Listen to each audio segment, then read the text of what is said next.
Hey everybody, welcome to another episode of How To with INKJD. Today I'm going to give you an inside peek at how we do the Ice 9 Kills live performance backtrack session. This is something I've kind of developed over, I don't know, 6 or 7 years or so. I've been using a laptop to run backtracks for a while, and this is kind of the setup that I've found has been the most efficient for our needs. A lot of people have asked me, what do you use? What kind of equipment do you have? How many tracks do you run?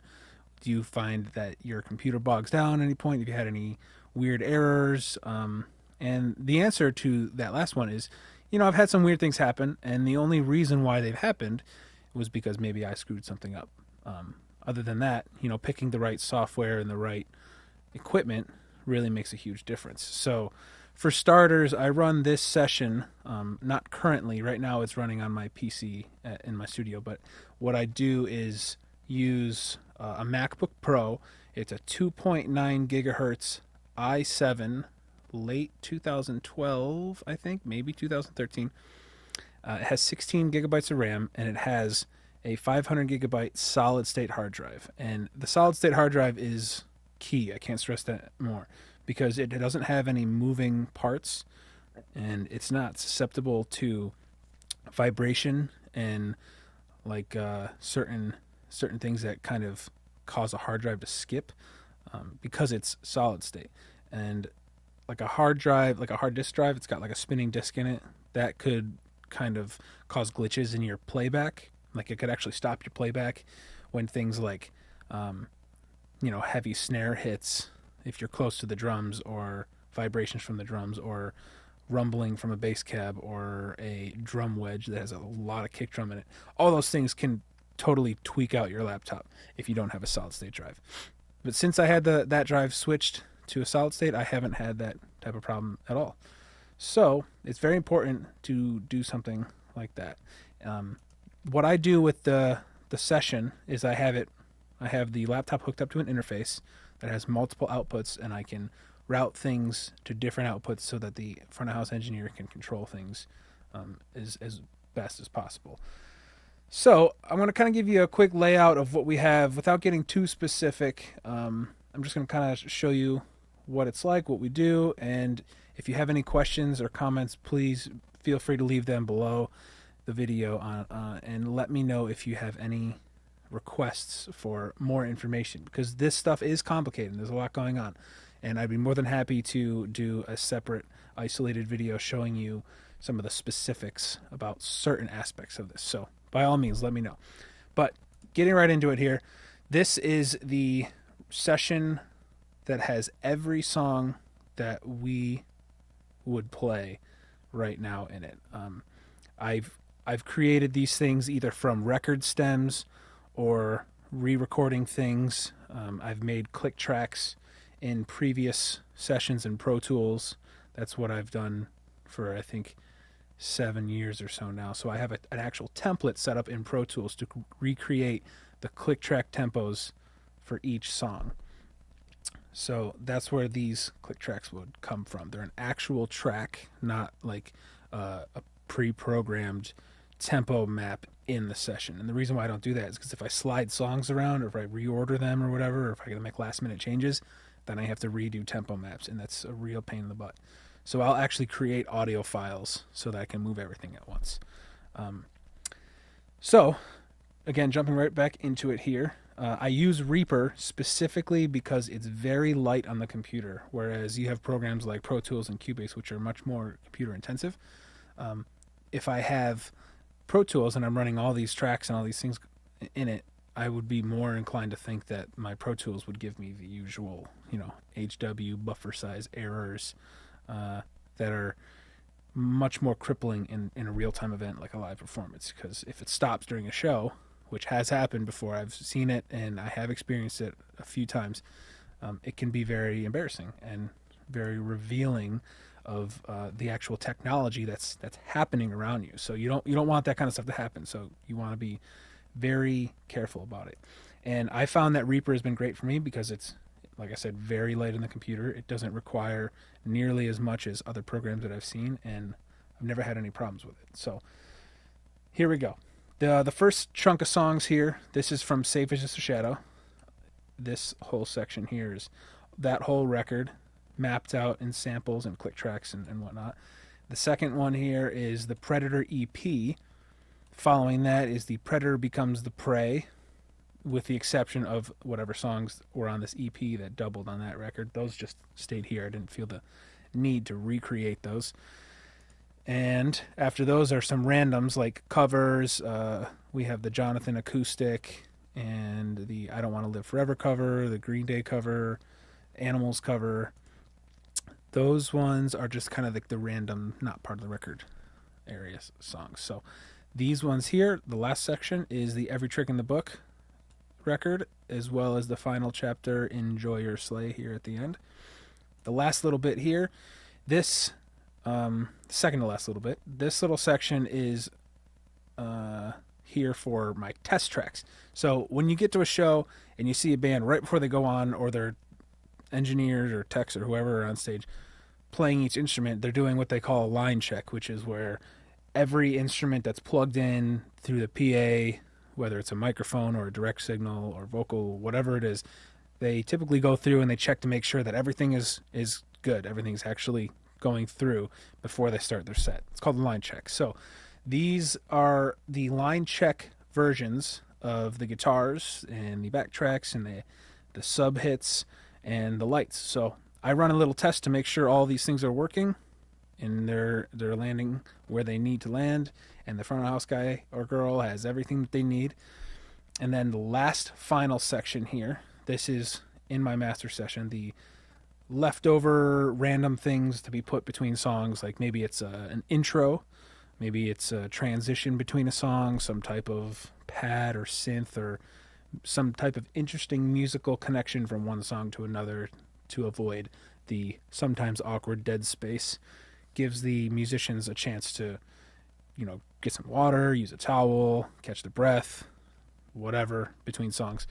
And the other last part here is I have a finale set up, and this one is called the C Sharp Finale Orchestra, which is where a lot of our songs are in C Sharp.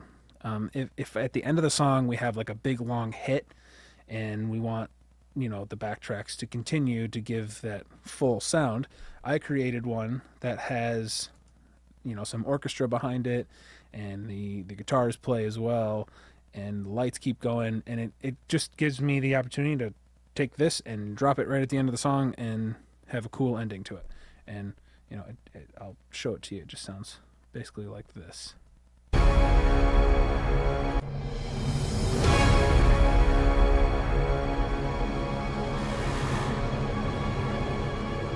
Something I made with the orchestra that just gives a little extra.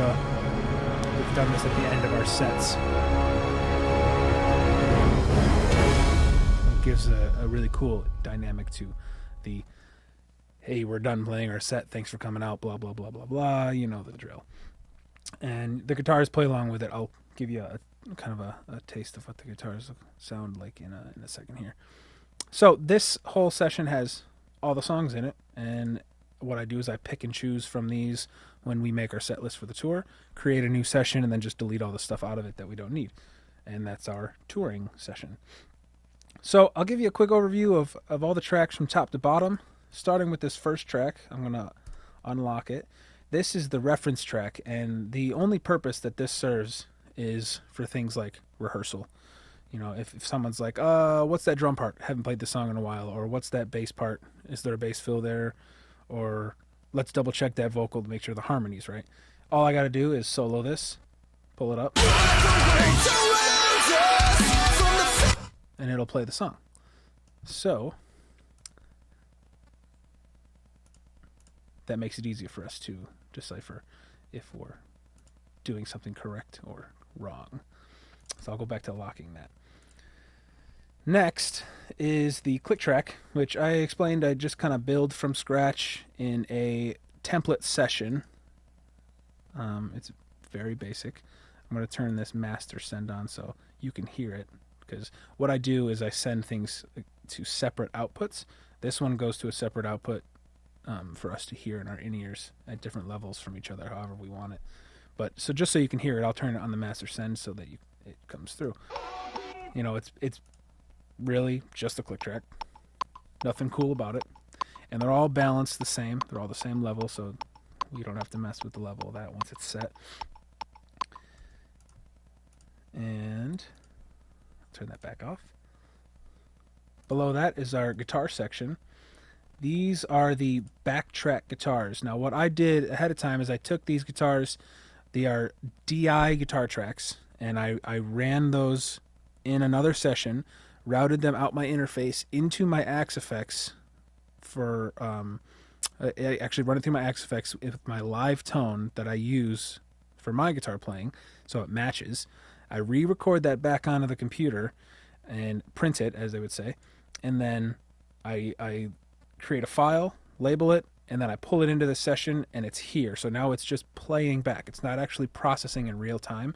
This saves on a lot of processing power. And if at any point I decide I want to change my guitar tone, I want my tone to be a totally different style, distortion, or whatever I decide to do, I have all the DI tracks either from the record or the ones that I re-recorded. Like Safe is Just a Shadow, I actually had to re-record from scratch because at the time when I made the record, I didn't actually have a separate parallel DI signal. I actually recorded that right through an amp.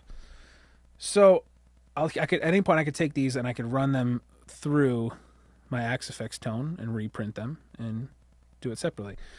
So the top two are my AxeFX tone, and this matches my personal live tone. I'll give you a little example here. These are routed out separate outputs as well, but for the sake, I'll bring them back in so you can hear it. So you can hear one of them was playing the rhythm. I'll kind of start back here. Beginning of proximity minus inner complex. So I'll play everything that's here, and then I'll switch to the lead while I have two rhythm tracks underneath me. And then while I'm switching to the harmony, the other guitar will actually play the other lead. So you don't miss any beats. Everything's there, everything happens, and all bases are covered. This adds a lot of sonic quality to the overall mix when you have one all the way to the left, one all the way to the right, and then me right up the middle, and it really adds a lot. So what these guitar tracks do is I'll sometimes be playing the same thing as both of them, so it'll just be like 3 rhythm guitars, and then I'll switch to a lead if I'm doing a vocal part and can't actually play the lead at the same time, which I really try to do most of the time, but if it's just a little too tricky, then that lead gets put on the backtrack guitar part, and I play either the rhythm or a different lead depending on the circumstance. These are just a convenient way of figuring out which parts need to be played by me and which parts get to be backtracked, and without sacrificing any sonic qualities to the show. So I basically have 2 virtual guitar players at my disposal, which is really fun. Now the ones below that are exact replicas, with the exception of when they're run through my AxeFX live tone, the cab emulator is turned off, and I'll show you what those sound like. They are rather nasty sounding. Sound really gross and fuzzy. And the purpose of these is that at any point, if I want to, which doesn't happen very often, I can take these guitars and I can route them out separate outputs to go to power amps that then plug into guitar cabs, and the guitar cabs will actually color those speakers, or I'm sorry, the cabs will color those guitar tones to actually sound like they're supposed to through a guitar cab.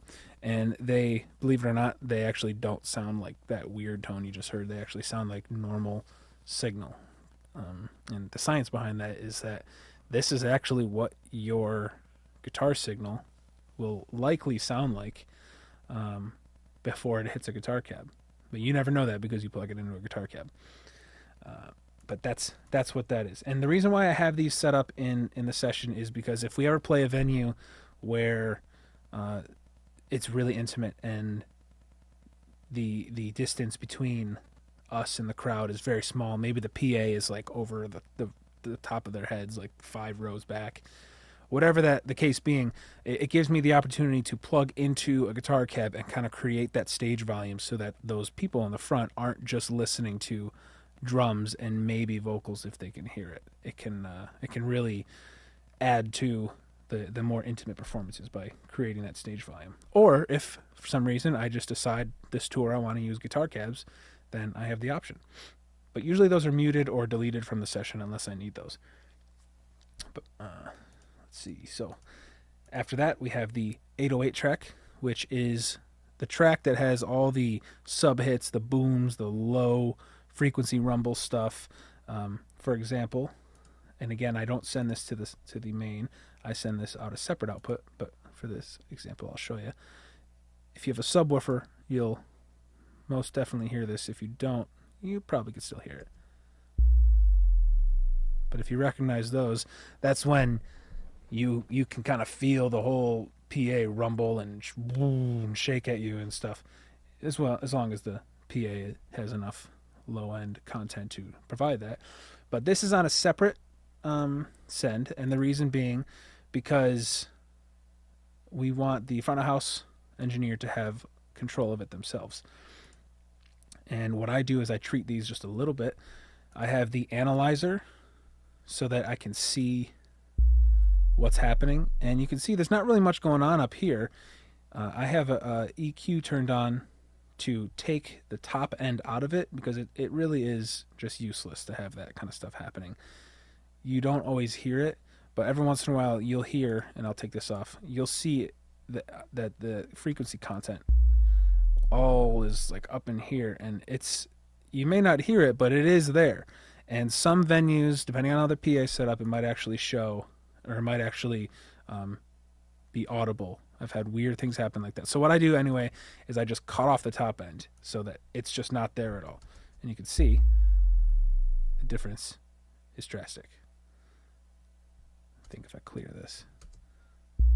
Yeah, see, it took all this junk out that we didn't need. And personally, I would take out even more. There we go. See? It just kind of chops off that stuff we don't need and allows us to get back to it without having that high popping sound every once in a while. So, undoing that from the master. This is where the cool stuff happens. This is the sample track, and you can see there's no treatment on this, but what this has is all of the background extra cool stuff like orchestra, piano, stuff like that. I'll bring you up to something more modern in our catalog here. The sample track, I'll usually put stuff like this. And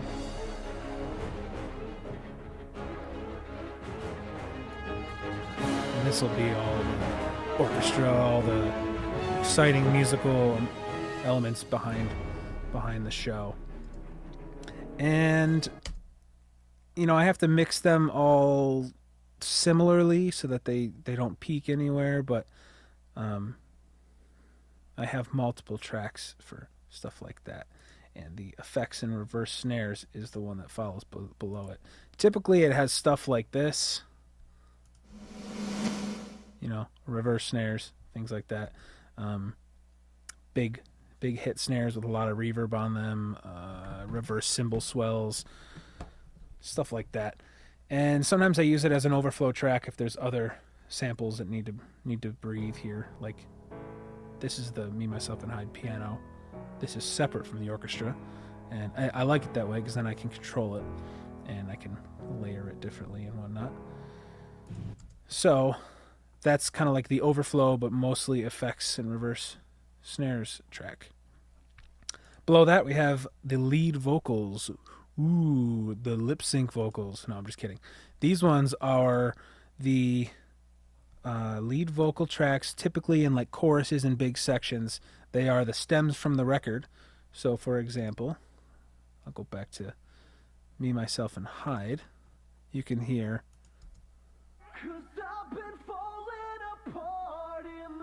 and what I do is I treat it a little bit, take the top end off. What this allows for is just a little extra body.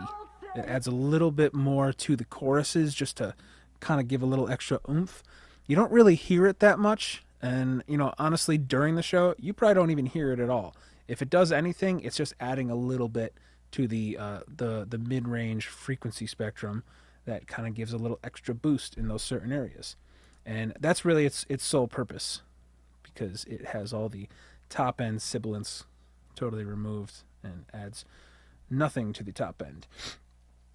I have two of those because sometimes we have a couple different layers, but those are typically for things like choruses and big sections. The next one is harmony. So I have 4 tracks set up for harmony. And these harmonies, almost all of them are actually the ones that I sing. So these play at the same time as me. They are typically hard pan left and right stereo tracks. This one, for example, is the same part of the chorus.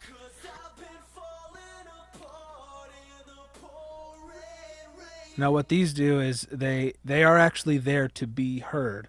I'm much louder for the most part, but they are there for a little extra support, a little more filling of the higher frequency range, especially for vocals, and it adds a little thickening to the choruses. So those are, like I said, with the lead vocals, typically only there during these big sections. And I also use the extra channels as well for additional vocal things like a third part harmony or a very specific effect like a repeat of some kind. That's where those typically fall as well. So beyond those, we have the guitar section, which is actually much different than the other guitar section. This one is all like leftover guitar stuff, ear candy, extra parts that either I don't play or don't need to play, or are very specific with the effects. Like this one in Star-Crossed Enemies. This has the very reverby, atmospheric sound. Very ear candy stuff. Things you don't really hear as often or identify as like a very specific guitar part. They are also like when there's like 4 guitar parts going on at once, or if there's a harmony of some kind, like here. This is like a really unique AxeFX tone that I use to create this. And you'll have another one behind it. So you get those kind of cool ear candy-ish like guitar parts that play in the background. Those are there for your enjoyment. And then the last musical track here is the extra stuff track.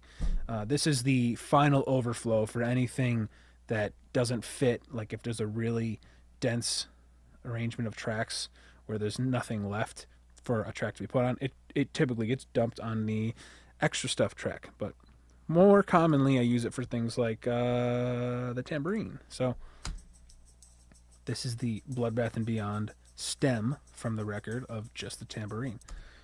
Little ear candies, little things that don't get missed, but are important to have there. And that makes up the musical section here. So these tracks here are all musical sections that run in parallel. What that means is that all of these are getting sent to the same output. These get sent over here to the master output.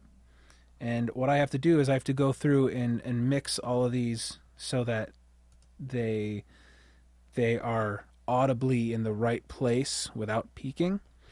And you can see those little breaks in here. Like for example, I'll show you the Bloodbath and Beyond stuff.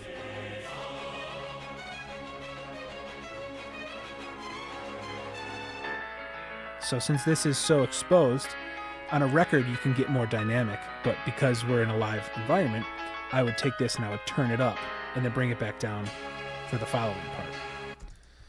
And what I do in the final stages of that is I take all these tracks, I run them to the master send, and in the effects, I bring up an L2 Ultra Maximizer.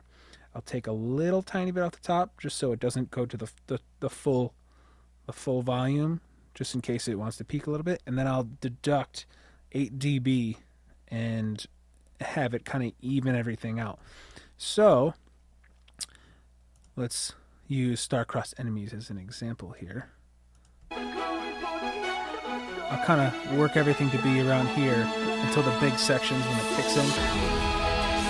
You see it really fills out all the way up at the top. And you see this little meter here. It's sucking out the amount of sound that's actually pushing over the edge. So it kind of squashes and evens it out a little bit, but it still allows me to hear everything.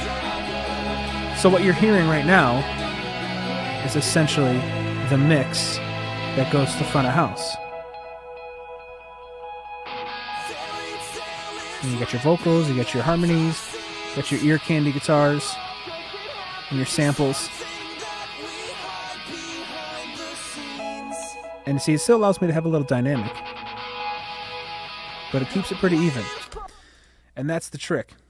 That's something I should break down a little bit for you, is mixing all those things down.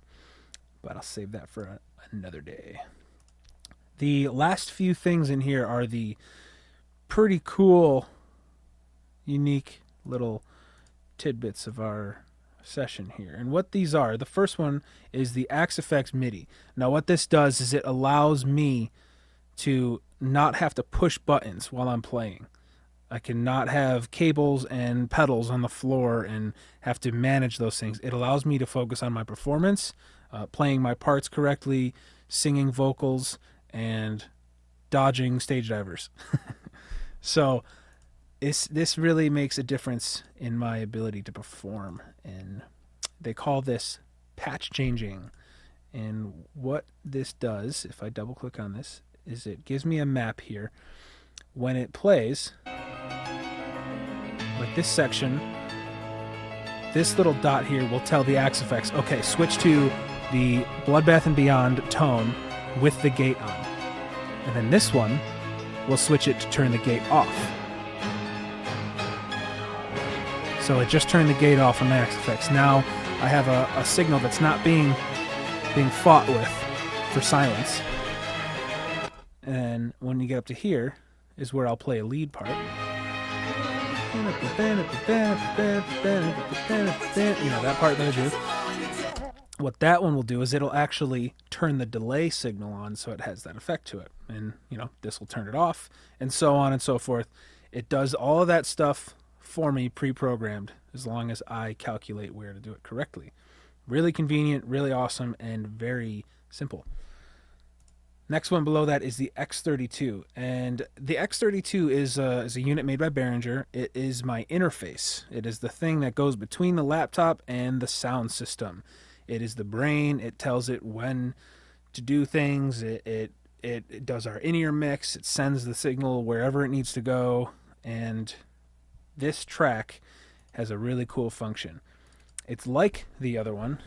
It's triggering, in a sense, vocal effects. So on my X32, where Spencer, Morrow, and myself plug our vocals into this unit, this will take the vocals and it'll run them through effects like delay, and it'll take the 100% wet signal of the delay only, and it'll affect those and run it out a separate send. So if I do something and I say, hey, and then you hear, hey, hey, hey, hey, you know, and it delays, you'll hear only the delayed signal, not the source signal that I created.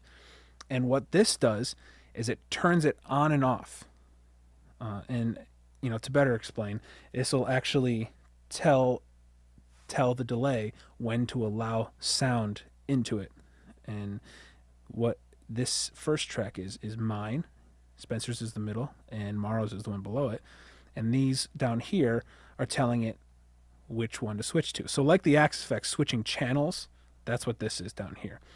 This one, for example, let's just say maybe it's the verse part of Star-Crossed Enemies, and then this part is the chorus of Star-Crossed Enemies.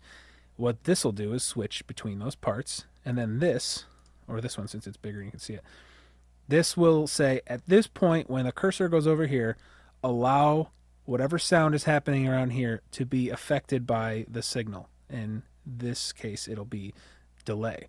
And when this one hits, turn off the, or close the gate for the sound to be able to go through and get affected. So it'll let whatever happens, whatever got affected here will spill over and trail off, around this area, and this tells it when to actually turn on and off and engage. So it allows me to have our performance vocals, not like backtracked vocals, but our actual performance vocals, real time affected. So if we sing a wrong note right when the delay is on, it'll repeat that wrong note and sound, funny, as long as the front of house engineer has it turned up loud enough, which is the goal. We want people to hear it, but we, more importantly, want to not hit wrong notes.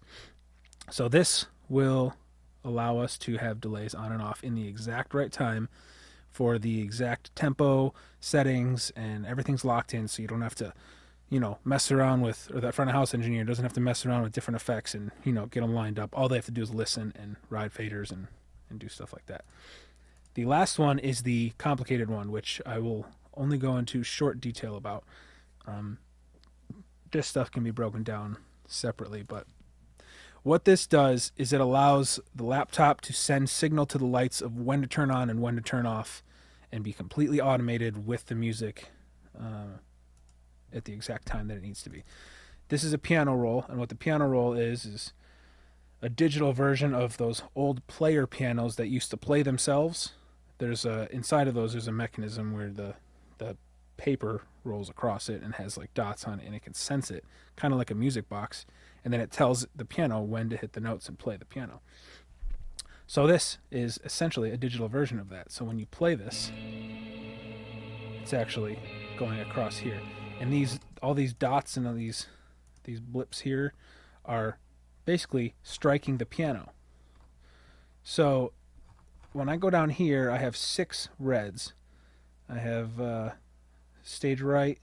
Or you know what? I'll go up to the pars here, because this will make it a little more easy to understand.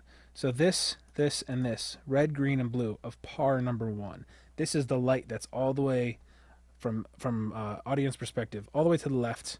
And you have par 2, which is just inside of that. Par 3 is right next to the drummer on the left side.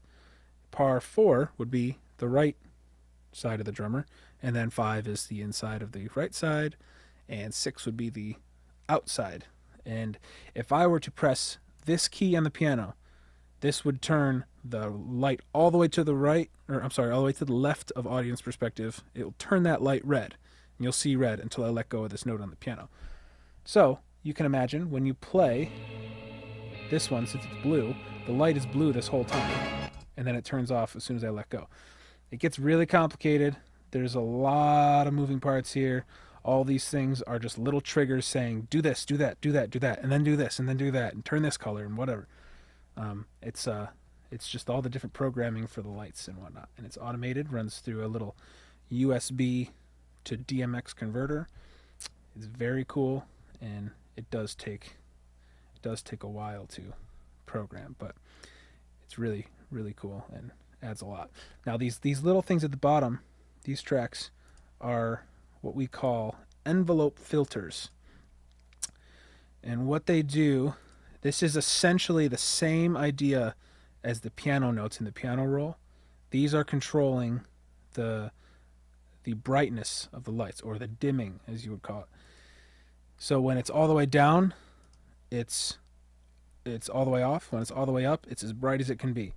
What this allows me to do is draw curves to make it go from a brighter to a dimmed setting, or vice versa, or whatever combination I want.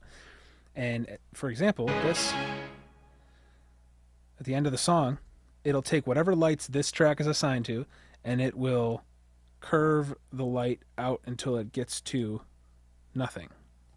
It allows me to fade the lights in and out. And it's actually quite nice. So I can take, for choruses, I can make them extra bright. For verses, I can bring them down. If there's spots where Spencer's singing by himself, some of these will actually focus more on his area and do different brightness and dimming effects. So that basically is the rundown of my entire session for the Ice Nine Kills live performances. We have all the different songs, and everything's pre-programmed. It's all backed up and saved, and it's very, very easy to use once you have it all set up, and it does a really consistent job. It's very convenient. I don't usually have any issues unless I screwed something up, but it actually makes a massive difference in our live show. I hope you found this somewhat enlightening, and if you have any questions, please let me know. I'd love to do more specific info on some of this stuff for you, and I hope you enjoyed it. So thanks for tuning in, and I will see you next time.